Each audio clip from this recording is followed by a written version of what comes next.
오늘 하나님의 말씀은 마태복음 9장 27절에서 31절까지의 말씀입니다.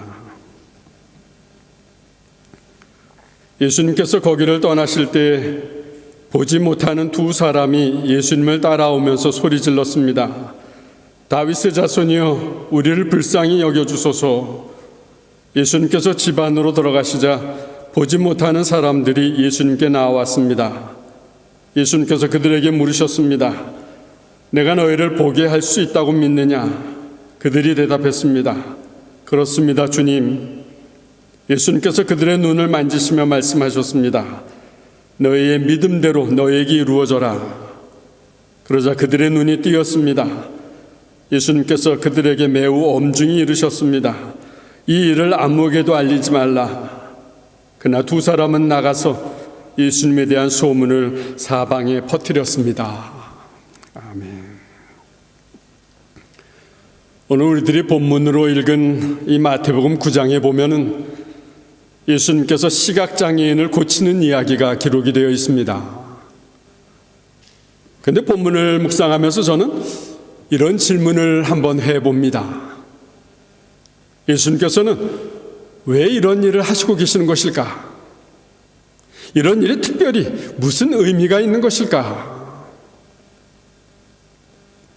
그리고 예수님께서 왜 이런 일을 하시는가에 대한 해답을 찾으려면 마태복음 11장의 내용을 살펴야 합니다.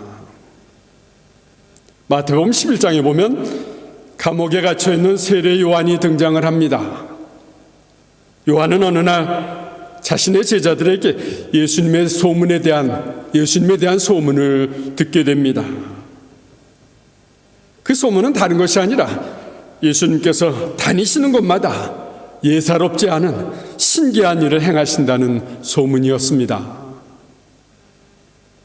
요한은 이런 소문을 듣고 자신의 제자들을 예수님께 보내서 여쭤보겠습니다. 오늘 본문 11장 3절의 말씀입니다. 마태복음 11장 3절입니다. 같이 읽어봅니다. 요한은 그들을 통해서 예수님께 물었습니다. 오신다고 했던 분이 바로 당신입니까? 아니면 다른 분을 기다려야 합니까? 예수님께서는 이 요한의 제자들의 이런 질문을 받으시고는 또 대답을 하십니다. 11장 4절입니다. 요한에게 가서 너희가 듣고 본 것을 말하여라.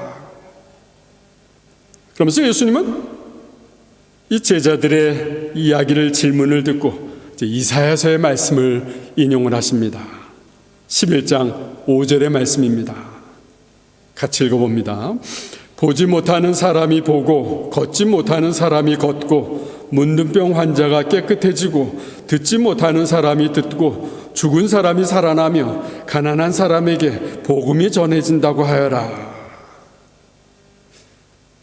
지금 메시아인지를 물어보는 요한의 제자들에게 간단하게 그렇다, 내가 메시아다 라고 말씀하시면 되실 것이었습니다. 그런데 이런 말씀을 하시는 예수님의 마음은 과연 무엇입니까?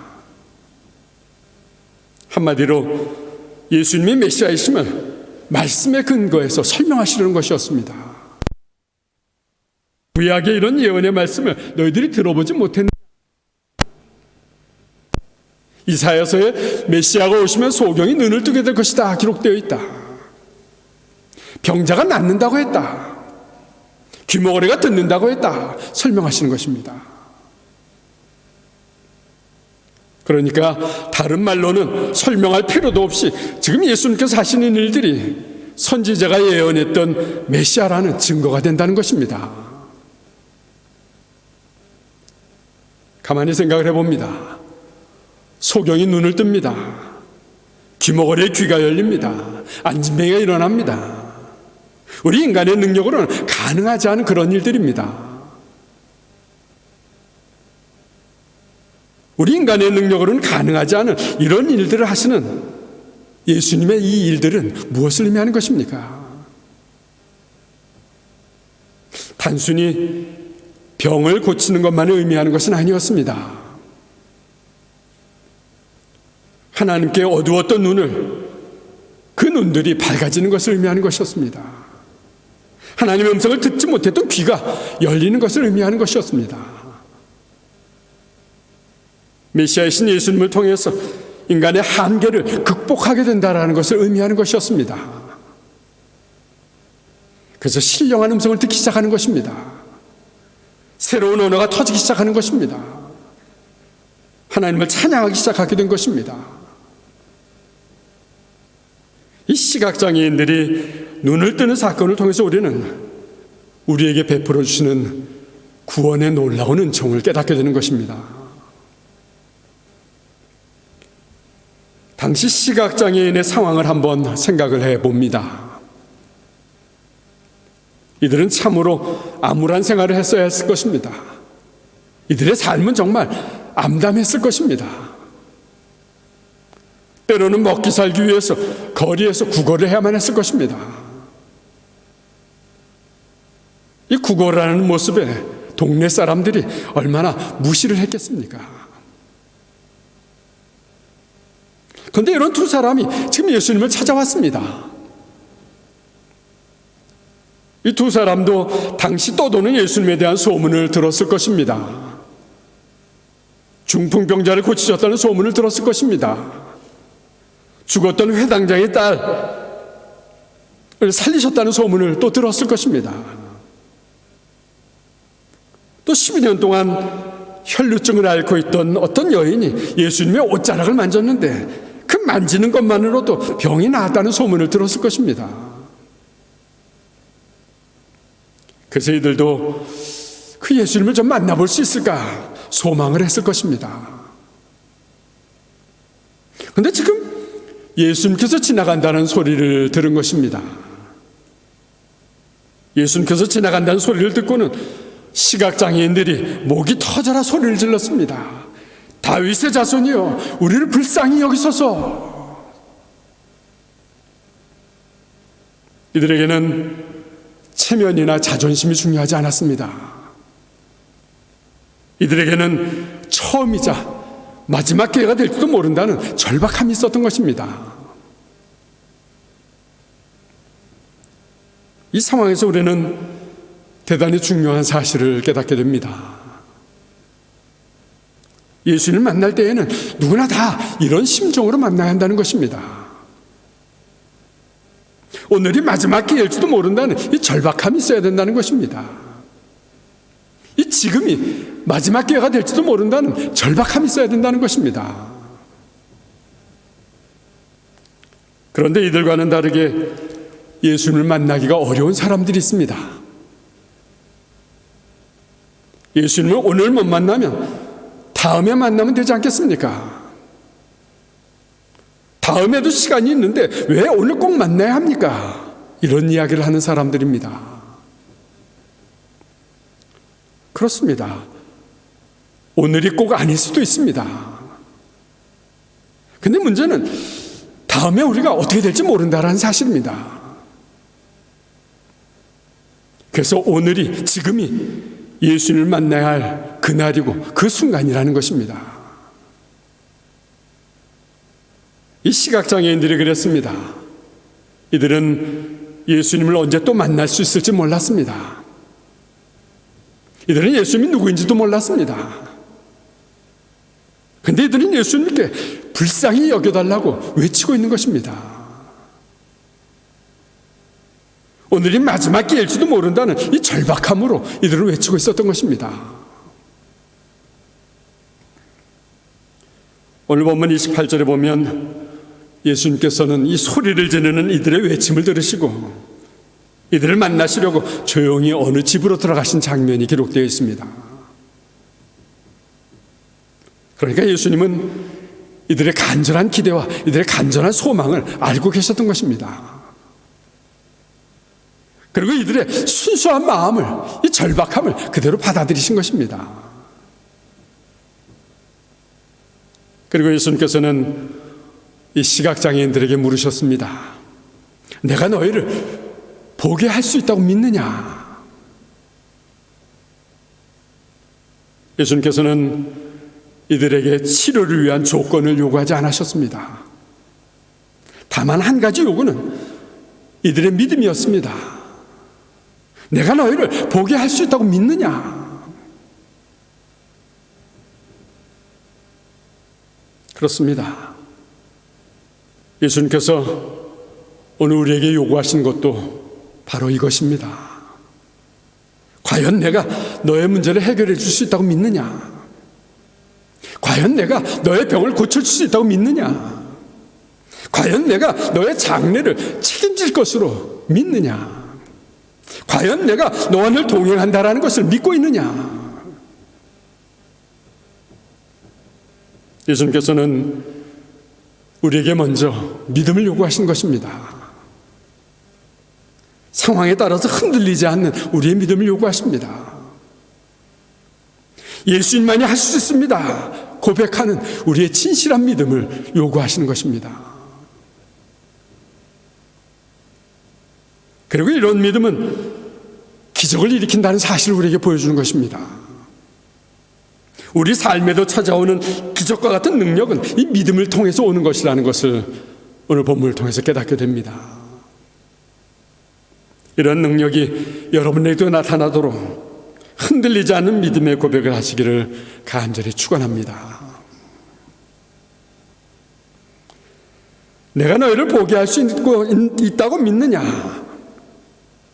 예수님의 이런 믿음의 요구에 이들은 즉시 대답을 합니다. 그렇습니다, 주님. 이때 예수님께서 29절에서 말씀하십니다. 오늘 본문 29절입니다. 같이 읽어봅니다. 예수님께서 그들의 눈을 만지시며 말씀하셨습니다. 너희의 믿음대로 너희에게 이루어져라. 예수님께서 너희 믿음대로 이루어져라 하시니 눈이 밝아졌습니다. 눈이 밝아져서 이들에게 새로운 삶이 시작이 된 것입니다. 저는 오늘 본문을 묵상하면서 이 눈이 밝아진 시각장애인의 이 반응이 참 궁금해졌습니다. 예수님의 능력을 체험한 이들은 어떤 반응이었을까? 눈이 밝아졌을 때 이들은 무슨 말을 했을까? 어떤 표정을 하고 있었을까? 어떤 행동을 했을까? 아마도 이들은 너무도 좋아서 덩실덩실 춤을 추고 있었을 것입니다. 감격을 했을 것입니다. 너무도 감사해서 삶이 완전히 변화되었을 것입니다.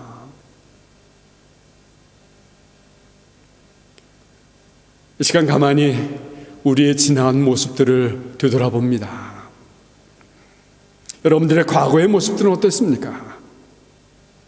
예수님을 인격적으로 만나기 이전의 모습들은 어떠했습니까? 과거에는 세상적인 것들 열심히 보며 살았습니다. 그러나 영적인 것들을 볼 수가 없었던 모습이었을 것입니다. 그동안 죄라는 것은 열심히 보고 열심히 행하며 살아왔습니다. 그러나 성결한 것은 보지도 못하고 행하지도 못했을 것입니다. 그동안 성공하고 잘 나간다는 사람들은 많이 만나고 또 많이 보았을 것입니다. 그러나 예수님은 보지 못했던 영적인 시각장애인과 같았을 것입니다. 그러던 어느 날 우리도 눈을 뜨게 되었습니다. 그동안 보지 못했던 아름다운 것들을 하나둘씩 보기 시작합니다. 입에서 감사하다는 말이 불쑥불쑥 튀어나옵니다. 예수님을 사랑한다는 찬양이 흥얼거려지게 되었습니다. 그리고는 예수님을 이제 가슴으로 사랑하게 된 것입니다. 시각장애인이 눈을 뜬 것처럼 우리 안에도 기적이 일어나기 시작한 것입니다. 그래서 얼마나 기뻤고 얼마나 감격적이었는지 모릅니다.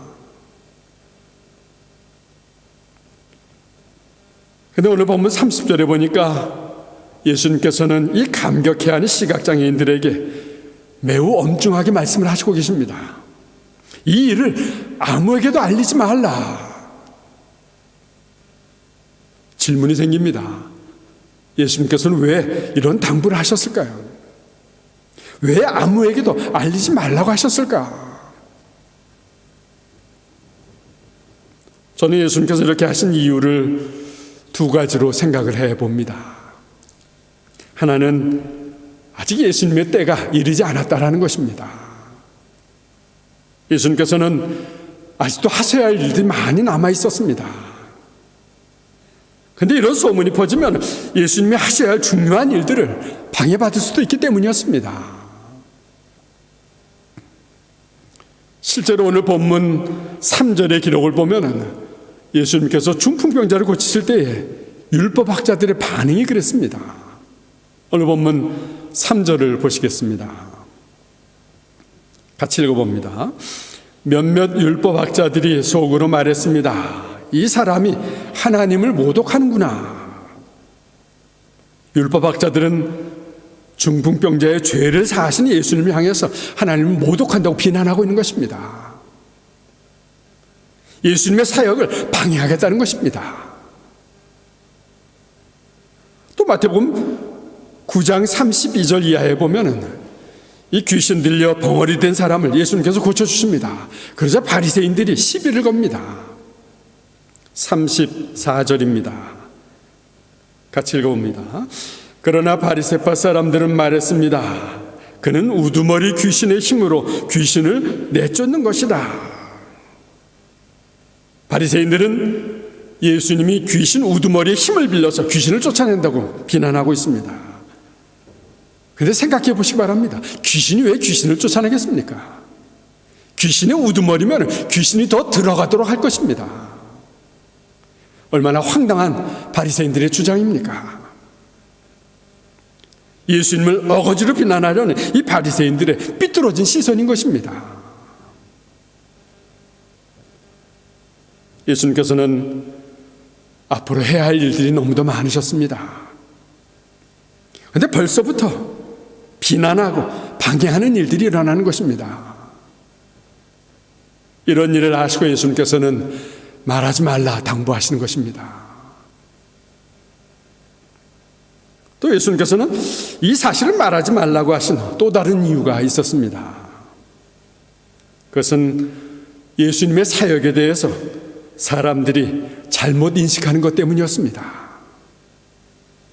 이 잘못된 인식이라는 것은 자칫 잘못하면 사람들이 예수를 믿고 따르는 것을 병을 고치는 것만 오해할 수도 있다는 것입니다. 그러나 병 고침을 받는 것이 우리 신앙생활의 목적이 아닌 것입니다. 병 고침은 우리의 영혼을 구원하기 위한 예수님의 기초 작업이십니다. 그래서 예수님께서는 이야기하지 말라 부탁을 하신 것입니다. 오늘 본문을 계속 보면 고침을 받은 이 소경들은 어떻게 했습니까? 이들은 예수님에 대한 소문을 사방에 퍼뜨렸다라고 기록하고 있습니다. 가만히 생각을 해봅니다. 예수님은 소문을 내지 말라고 말하셨는데도 왜 온 동네에 퍼뜨렸습니까? 저는 이렇게 해석을 해봅니다. 아마도 이들은 입을 다물고 가만히 있을 수가 없었을 것입니다. 이들은 만나는 사람마다 신기해서 질문을 받았을 것입니다. 아니, 당신들이 어떻게 눈을 뜨게 되었습니까? 이런 질문을 받을 때마다 나는 모른다, 우연히 눈을 떴다 말할 수 있겠습니까? 그럴 수 없었을 것입니다. 더구나 사람들의 눈에는 이 시각장애인들이 달라진 삶, 그것이 보이는 것입니다. 이 달라진 삶이 보는 사람들에게 도전이 되었던 것입니다. 눈을 떴다는 그 자체가 이미 달라진 삶이었습니다. 눈을 뜨는 매일매일이 새로운 삶이었습니다. 아침에 눈을 뜬다는 그 자체가 이들에게는 기적이었습니다. 오 주님, 나에게 빛을 주시니 감사합니다. 이제는 내 발로 안전하게 걷게 하시니 감사합니다. 내 눈에 비추어진 세상이 형형색색 너무도 아름답습니다. 이 은혜에 보답하며 살아가겠습니다. 그래서 이들은 가는 곳마다 예수님이 고쳐주셨습니다. 소문을 내고 있었던 것입니다. 이것이 바로 우리 그리스도인들의 삶이라는 것입니다. 그런데 오늘 우리의 삶은 어떻습니까? 아침에 일어나면 어디 맞은 사람처럼 몸이 찌뿌둥합니다. 아침이어도 창가에 비추어지는 것은 어둠침침한 날씨들입니다. 세상에 들려오는 소식들은 두려워하게 하고 우리를 움츠리게 하는 소리들입니다. 그래서 아침부터 내가 왜 이런 곳에 있는가 한숨을 쉬게 됩니다. 왠지 나 혼자인 것 같습니다. 산다는 것이 기쁨이 없습니다. 찬송을 불러도 그렇고 무엇 하나 신나는 것이 없는 것 같습니다. 그러나 예수님을 믿는다라는 것은 이런 모습이 아닌 것입니다. 예수님을 믿는다라는 것은 오늘 시각장애인이 눈을 뜬 것 같은 그런 것입니다. 전에는 세상이 캄캄하여서 혼란한 상태였습니다. 그러나 이제는 영의 눈이 뜨인 것입니다. 이제는 하나님의 말씀을 깨달은 마음이 확실해졌습니다. 그래서 이제는 말씀을 실천하면서 우리가 걸어가는 길들이 환하고 밝은 길이 된 것입니다. 우리가 예수를 믿는다라는 것이 바로 이런 것이라는 것입니다. 사랑하는 여러분, 여러분들의 이런 삶을 위해서 예수님께서 이 땅에 오셨습니다. 여러분의 어두운 눈을 뜨게 하셔서 새 하늘을 보게 하시고 새 땅을 보게 하시려고 예수님이 이 땅에 오셨습니다. 여러분의 그동안 막힌 길을 열게 하셔서 하나님의 음성을 듣게 하기 위해서 예수님이 이 땅에 오셨습니다. 그리고 우리의 입을 열어서 메시아를 선포하게 하시려고 이 땅에 오셨습니다. 또 우리의 발을 움직여서 예수님의 사랑을 전하게 하려고 예수님이 이 땅에 오셨습니다. 예수님의 오심을 기다리는 이 대강절 절기에 여러분의 어두웠던 눈이 밝아지기를 축원합니다. 여러분의 막혔던 귀가 열리기를 축원합니다. 여러분의 막혔던 입이 터지기를 축원합니다. 그래서 그 감격으로 예수님이 메시아가 되심을 선포하는 저와 여러분들의 삶이시기를 간절히 축원합니다. 기도하겠습니다. 사랑의 주님, 2000년 전 앞을 볼 수 없는 두 사람은 삶에 간절함이 있었습니다. 이들에게는 체면이나 자존심이 중요하지 않았습니다. 목이 터져라 소리를 질렀습니다. 다윗의 자손이여 우리를 불쌍히 여기소서. 주님, 오늘 우리를 불쌍히 여겨 주시옵소서. 우리의 어두운 눈을 뜨게 하시고 우리의 막힌 길을 열게 하시고 우리의 닫혀진 입을 열어서 이 땅에 오실 메시아 주님을 선포하도록 성령으로 도와주시옵소서. 대강절 네 번째 주일, 세상 모든 것들이 다 어두워져 가고만 있지만 나에게 빛을 주셔서 그 빛을 세상에 비추며 주님의 오심을 준비하도록 성령으로 도와주시옵소서. 예수님의 이름으로 기도드렸습니다. 아멘.